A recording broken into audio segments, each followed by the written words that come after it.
Driver Subrahmanyam హత్య కేసులో కీలక పరిణామం జరిగింది. వైసీపీ ఎమ్మెల్సీ అనంతబాబుకు కాకినాడ ప్రత్యేక మొబైల్ మెజిస్ట్రేట్ కోర్టు 14 రోజుల రిమాండ్ విధించింది.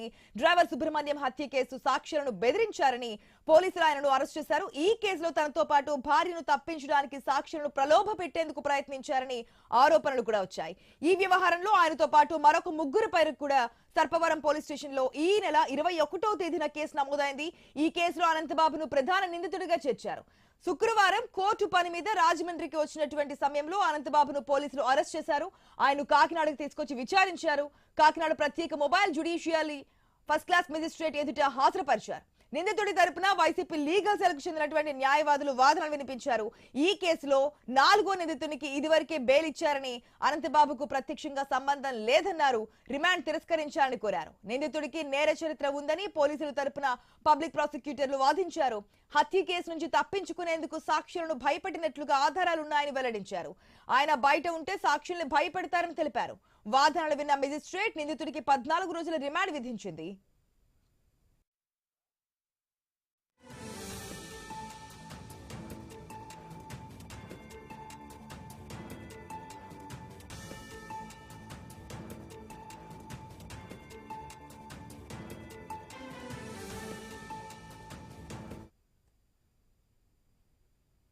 రైట్, రిమాండ్ రిపోర్ట్ లో సంచలన విషయాలు బయటకు వచ్చినట్టుగా తెలిసింది. ఏదైతే డ్రైవర్ సుబ్రహ్మణ్యం హత్య కేసుకు సంబంధించి ఎమ్మెల్సీ అనంతబాబు వ్యవహారాన్ని సాక్షులను బెదిరించారని చెప్పి ఆరోపణలు ఉన్నట్టుగా తెలుస్తుంది. మొత్తానికి 14 రోజులు రిమాండ్ విధించారు. పూర్తి అప్డేట్స్ మా ప్రతినిధి రాజేష్ ద్వారా తెలుసుకుందాం. Right, good morning Rajesh.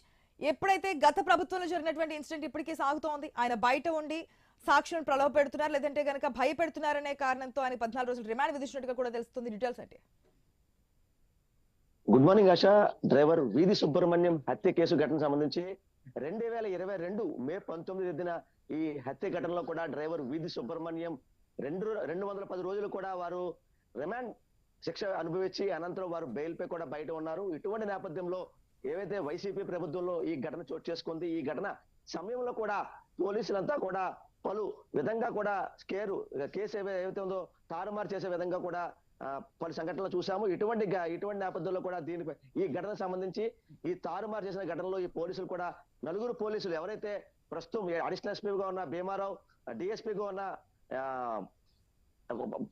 Murali Krishna Reddy, CI ఆకుల మురళీకృష్ణ, సిఐ ఎవరైతే ఎస్ఐ సతీష్ బాబు, వీళ్ళ నలుగురిని కూడా ఈ ఘటనలో కూడా సస్పెండ్ చేశారు. దీనిపై కూడా ఎవరైతే ఈ ఘటనలు పలు సంఘటనలు జరిగిన నేపథ్యంలో ఏవైతే దీనిపై కూడా వారి తల్లి తండ్రి కూడా ఎస్పీకి మొరపెట్టుకున్న నేపథ్యంలో దీనికి డీజీపీకి తీసుకెళ్లారు. డీజీపీ అనంతరం కూడా ఏవైతే రాష్ట్ర ప్రభుత్వం ఆదేశాల మేరకు దీనిపై సిట్ ఎంక్వైరీ కూడా చేశారు. సిట్ ఎంక్వైరీలో కూడా ఎవరైతే అసిస్టెంట్ పబ్లిక్ ప్రాసిక్యూటర్ గా ఉన్న ముప్పాల సుబ్బారావు కూడా దీనిపై కూడా వారి భార్య కూడా ఉంది, వారి భార్యతో కూడా కొంతమంది సహాయకులు కూడా ఉన్నారని చెప్పి వారు అనుమానం వ్యక్తం చేసిన నేపథ్యంలో వీరి భార్యను కూడా ఎవరైతే లక్ష్మీ దుర్గ వారిని కూడా జతపరుస్తూ కూడా రిమాండ్ తరలించే విధంగా కూడా చూశారు. దీనిపై కూడా బెయిల్ పై కూడా వారు బెయిల్ కోరిన పరిస్థితి కనబడుతుంది. దీంతో కూడా ఎవరైతే డ్రైవర్ వీధి సుబ్రహ్మణ్యం వారి భార్య కూడా జతపరచడంతో కూడా ఎవరైతే డ్రైవర్ వీధి సుబ్రహ్మణ్యానికి సంబంధించి వీధి సుబ్రహ్మణ్యానికి వారి స్నేహితులు సాక్షులుగా ఉన్నారు.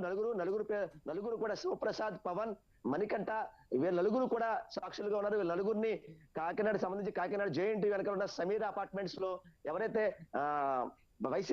వైసీపీకి కొవ్వట్లుగా ఉన్న కార్యకర్తలుగా ఉన్న